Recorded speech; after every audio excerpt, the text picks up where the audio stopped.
NSE Producciones presenta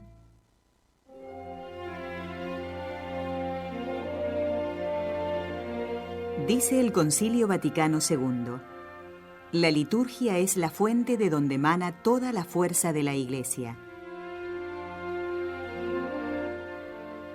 En este espacio queremos conocer todo aquello que nos ayude a vivir mejor la liturgia de la Iglesia.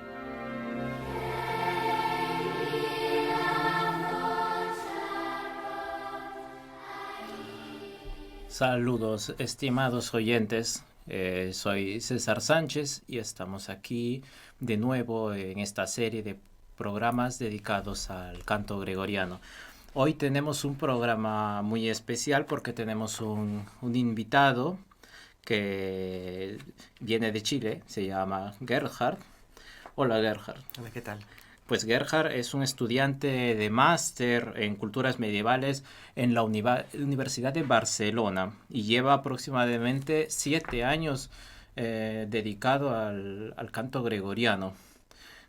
Pues me parece muy interesante y pues muchas gracias por venir. Hoy día vamos a continuar con el programa anterior en el cual hablábamos de los modos gregorianos, aunque los habíamos enfocado de una manera más moderna. Hoy vamos a hablar de los modos directamente trabajando en repertorio gregoriano, específicamente en algunas antífonas. Pues, ¿nos podrías explicar, porque no toda la gente que nos escucha sabe exactamente qué son antífonas, qué es esto? ¿Qué nos puedes decir de estos cantos? Las antífonas son una de las piezas musicales más comunes en el repertorio del canto gregoriano y se trata de cantos generalmente relativamente breves que se cantan principalmente en el oficio divino, en vísperas, laudes y el resto de las horas canónigas, y son, por así decirlo, un marco para los salmos. Sabemos que en el oficio divino lo principal es cantar salmos, pero antes y después de cada salmo se canta una antífona que recoge una frase importante del salmo o alguna frase que ata al salmo con la festividad litúrgica del día. Entonces da un contexto tanto musical como textual para el canto de ese salmo. Entonces son cantos breves que no se usan en la misa, sino en el oficio, en la liturgia de las horas, y que pues nos sirven perfectamente para ilustrar los modos, porque son cantos breves, ¿no? Perfecto, pues entonces vamos a escuchar 8 cantos que Gerhard va a entonar también y nos hablará un poco de cada uno. El primer canto, que corresponde al primero de los modos, es el que tenemos aquí en pantalla. Protus auténtico es también el nombre que se le pone al primer modo, ¿verdad? Tenemos debajo un pentagrama con una F y una R que significa la finalis y el repercusio. No hemos hablado todavía de esto, pero el finalis y el repercusio son las dos notas que definen el modo gregoriano. ¿Qué nos podrías decir respecto a esta teoría de la finalis y del repercusio del canto gregoriano? Bueno, son los dos elementos que ordenan los modos y se nota particularmente esta característica cuando se une el canto de la antífona al canto del salmo, porque el canto del salmo es un canto muy muy simple que se repite para cada verso y se basa exactamente en estos dos elementos. El repercusio es la nota donde se canta la mayoría de las notas y después se acaba con el finalis. Ya veo, entonces la finalis siempre es la misma, como podemos ver. Es un re al final y el repercusio, digamos que es esta que está señalada pues es la nota en la cual como que gira, ¿no? El canto rodea esta nota. Entonces, ¿por qué hemos elegido este canto para este modo? Bueno, para todos los modos hemos tratado de elegir cantos que sean, que representen muy bien las cualidades del modo, y algo importante de las antífonas, del repertorio de las antífonas, es que las melodías se repiten muchas veces o se adaptan un poco, pero la base melódica muchas veces es igual para muchas antífonas. Entonces acá hemos elegido como ejemplo la antífona de Erodeciratus, que se canta en el oficio de la fiesta de los Santos Inocentes el 28 de diciembre. y esta misma melodía aparece otras veces en antífonas de modo primero. Entonces algo que nos da la personalidad del modo primero, yo creo que la encapsula bien. Perfectamente. Bueno, pues podrías tener la amabilidad de entonar este canto para tener una idea. Por supuesto. Herodes iratus occidit multos pueros in Bethlehem Iudae civitate David. Muy bien, entonces acá podemos ver cómo está conformado este primer modo, con su finalis en re, la repercusión. Pues muy interesante. Pasemos entonces al siguiente modo, llamado Protus Plagal. Protus Plagal, así es. Este modo pues suele ser considerado por algunos teóricos medievales como un modo triste. Claro, obviamente tristeza no en un sentido que lleva a la desesperación, pero en un sentido, por ejemplo, la antífona que tenemos acá, O Sapiencia, es la primera de una serie de 7 antífonas que se cantan en preparación para Navidad, en el oficio de vísperas. Comienzan los 8 días antes de Navidad y preparan un poco el nacimiento de nuestro Señor. Entonces, estas antífonas todos hablan del anhelo. Todos los textos de las antífonas hablan del anhelo que tenemos los fieles, o que tenían también los hebreos, del nacimiento del Señor. Entonces una tristeza en el sentido de que el Señor no ha llegado aún y lo estamos esperando, pero una tristeza que tiene la esperanza de que va a venir el Señor y nos va a redimir a todos. Muy interesante. ¿El texto nos puede decir algo de qué está diciendo? Sí, lo puedo traducir. De hecho, oh sabiduría, que emanaste de la boca del Altísimo, llegando a fin, o sea, a todo el mundo, con fuerza y a la vez suavemente disponiendo todas las cosas, ven a enseñarnos la vida de la prudencia. Y todos estos cantos de estas 7 antífonas que dije que se cantan de Navidad se refieren al Señor con un título de los títulos de Dios del Antiguo Testamento. Acá habla de sapiencia, después Adonai, raíz de Jesé y así. Muy apropiado. Exacto. Escuchémoslo entonces, por favor. Perfecto. O sapiencia, quexore altissimi prodisti, attingens a fine usque ad finem fortiter, suaviter disponensque omnia, veni docendum nos viam prudentiae. Muy bien. Gracias. Pues en cuanto a interpretación que se me ocurre ahora, es interesante notar que el ritmo con el que cantas no es, digamos, cuadrado, ¿no? Claro, no es de metrónomo. Sino que es bastante libre, siguiendo el ritmo del texto. Eso es interesante. Y los finales también los suavizas al final, ¿no? La última nota de cada frase. Claro, sí. Y detalles interpretativos interesantes. Tenemos ahí la finalis, que es la nota normal, que está en re, y el fa, que está señalado, porque la clave que tenemos ahí no es una clave de do, sino una clave de fa. Exacto. Muy bien, pues pasemos al siguiente modo, por favor. Tercero. El tercer modo.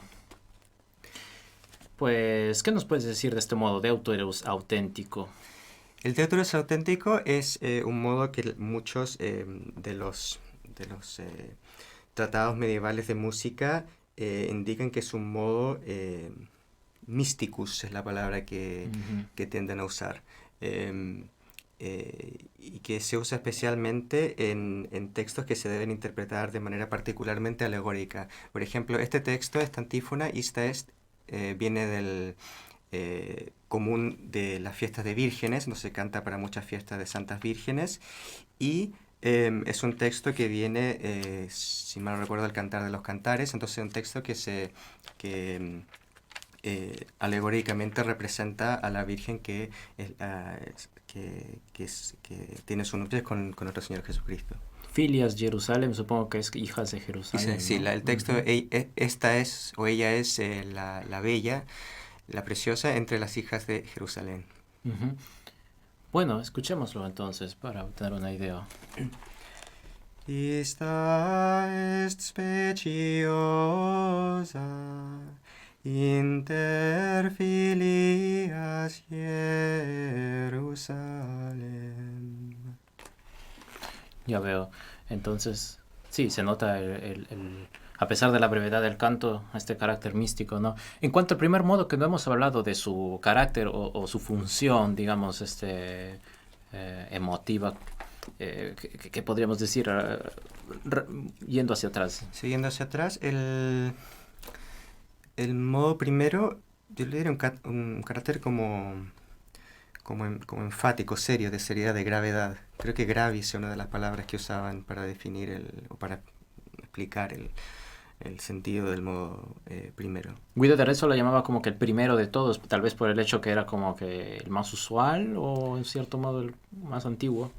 Sí, no sé, es uno definitivamente de los más usuales y se usa también especialmente en textos que son en general como narrativos, que no son muy emotivos o que no o muy alegóricos en sí, sino que describen, dan la narración, como vimos en el antífona que canté, que simplemente dice Herodes mató a muchos niños en Belén. Está narrando lo que ocurrió en la masacre de los inocentes.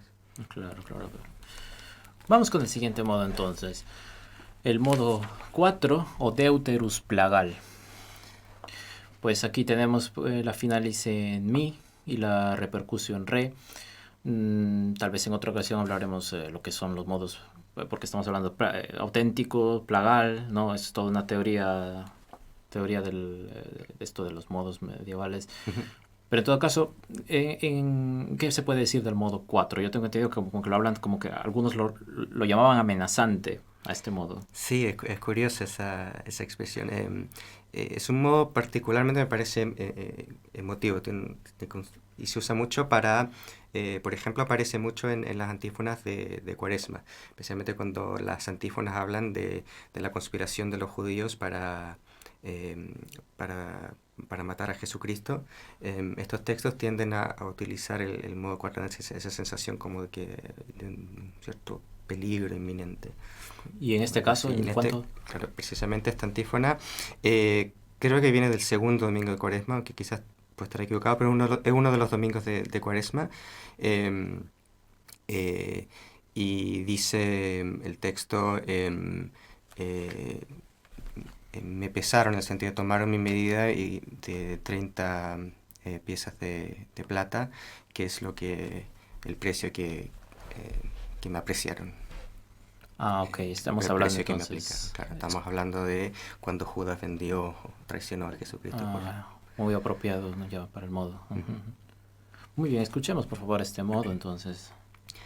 Appenderunt mercedem meam triginta argenteis, quos apreciatus summa habéis. Ya veo, el semitono del inicio. Da ese carácter, ¿no? Claro, y la final, porque termina en el semitono con esa... Y termina con el semitono. Claro, y eso también lo hace... el modo, me parece que el 3 y el cuarto son los más como ajenos a la música moderna, incluso música clásica. Sí, de nuestro sistema binario modal mayor-menor últimamente que usamos. Exacto, sí. Ya, y por eso nos da la sensación como que no ha terminado. Exacto. Como que se queda en el aire la pieza. Suspendido, sí. Veamos el siguiente modo entonces, el modo 5, que muchos lo consideran como el más feliz de todos. Claro, es muy alegre. El tritus auténtico. Entonces aquí vemos dónde está la repercusión. Pues, ¿qué dice el texto en este caso y cómo podemos relacionarlo con el modo? Claro, el texto acá viene de uno de los domingos de Adviento, pero es un texto muy alegre. Dice, el Señor vendrá y todos sus santos con él, y en ese día habrá una gran luz, aleluya. Entonces, también es un texto de anticipación, como vimos el O Sapiencia del modo segundo, pero este es un texto que ya tiene en mente las alegrías de la Navidad, en este caso. Perfecto. Em, Escuchémoslo, por favor, entonces, a ver. Ecce Dominus veniet, et omnes sancti eiuscum eo, et erit in die illa lux magna, alleluia. Perfecto, entonces se nota ahí claramente el carácter. Muy interesante. Eh, Haciendo un paréntesis, para aquellos oyentes que recién se unen a esta programación, entonces estamos hablando hoy de los modos gregorianos, de los 8 modos gregorianos, y tenemos aquí invitado a Gerhard, que es un estudiante de máster en culturas medievales. Muy bien, pues entonces pasemos al siguiente modo, el modo sexto o tritus plagal, que en cuanto a su carácter, ¿qué podríamos decir? También es similar al modo quinto, tiene un carácter de cierta alegría, menos exuberante que el modo quinto. Me parece que algunos en la Edad Media usan la palabra como contentus para el modo sexto, Ujú, como de bienestar. ujú. Em, De hecho, corresponde la escala a la actual, más usual, ¿no? Pues, a la que escuchamos todo el tiempo. claro, es una escala mayor. Una escala mayor, que es Sí, sí, una de las que sobrevivió hasta ahora. Muy bien. sí. Pero, sin embargo, habla de crucifixus, ¿no? Es curioso que en un modo que aparentemente es alegre tiene un texto que habla de la crucifixión, ¿no? Claro, este es un texto muy interesante porque se cantaba en vísperas, en el tiempo pascual. Esta era la conmemoración de la cruz que se hacía en la hora de vísperas, donde recordaba así la crucifixión, pero desde el punto de vista de la resurrección. Ya en Pascua recordando que la cruz nos trajo la salvación. Entonces, el texto para traducirlo dice crucificado, se refiere a Jesucristo, crucificado o habiendo sido crucificado, surgió de los muertos y nos ha redimido, aleluya, aleluya. Ah, Entonces, comienza con la crucifixión, pero el énfasis finalmente es el hecho de que nos ha redimido. Entonces tiene ese sentido finalmente de bienestar, por así decirlo. perfecto. ¿Podemos escucharlo, por favor? Crucifixus surrexita mortuis, et redemit nos, alleluia, alleluia. Ya veo. Es alegre, efectivamente. No tan jubiloso como el quinto, pero efectivamente. Sí. Haciendo también un pequeño paréntesis, ¿cómo crees que puede ser de importante conocer el modo de una pieza para la manera en que se cante en este caso? ¿Tú crees que hay que cantarlo con diferente intensidad de la voz dependiendo del carácter o el texto? ¿Tiene que influenciar de algún modo? Sí, o sea, lo principal al cantar, yo creo que lo más fundamental es siempre el texto. Hay que leer el texto, entenderlo, entender dónde el texto mismo pone sus énfasis y adaptarlo así. Pero el modo también dice mucho porque conociendo el modo, conocemos también musicalmente cuáles notas son las más importantes. Porque la repercusión siempre es la más importante, o por lo menos una de las más importantes, es casi siempre una nota que tiene que tener un cierto énfasis. Y también así uno sabe cuando está llegando a la final, que en general el énfasis tiene que ir bajando. Entonces sí, definitivamente conociendo el modo se hace mucho más fácil cantarla. Y también porque los modos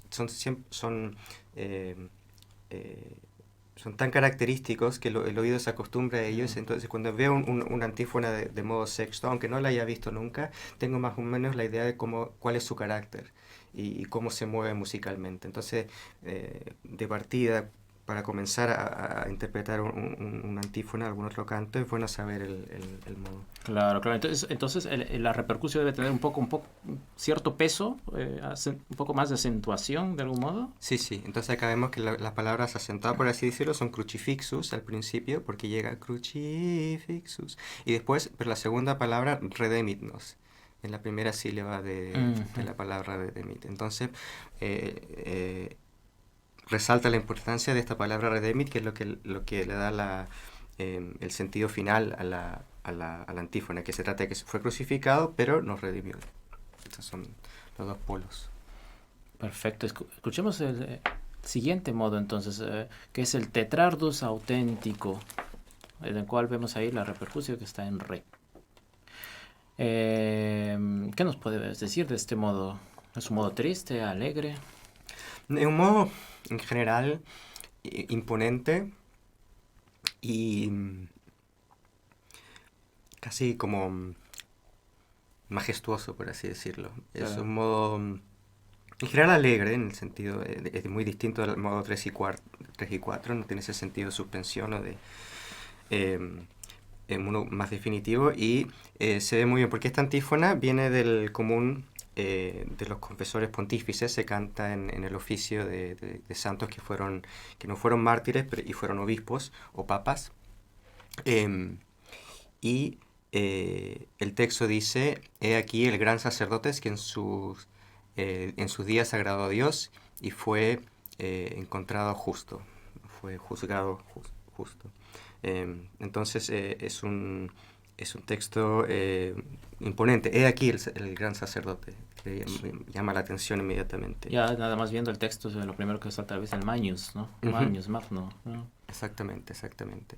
Y vemos también las palabras que son énfasis: ecce, he aquí, algo que llama la atención, que literalmente dice, una palabra que se usa para llamar la atención en latín, ecce, aquí está. Y después Magnus también pone el énfasis en esta palabra, el gran sacerdote. También vemos el énfasis en placuit deo. ¿Por qué es grande? Porque agradó a Dios. Ese es el punto importante. De hecho, en deo tiene dos notas repetidas, ¿no? Exactamente, que pone el énfasis en Dios. Escuchemos entonces este modo. Ecce sacerdos magnus qui in diebus subis placubit Deo et inventus est justus. Ya veo, entonces, claro, el carácter es así, más bien majestuoso. Es interesante este tema porque dependiendo del texto, habría que, digamos, si el canto trata de algo majestuoso, ¿habría que cantarlo más lento y más majestuoso o simplemente acentuar las palabras?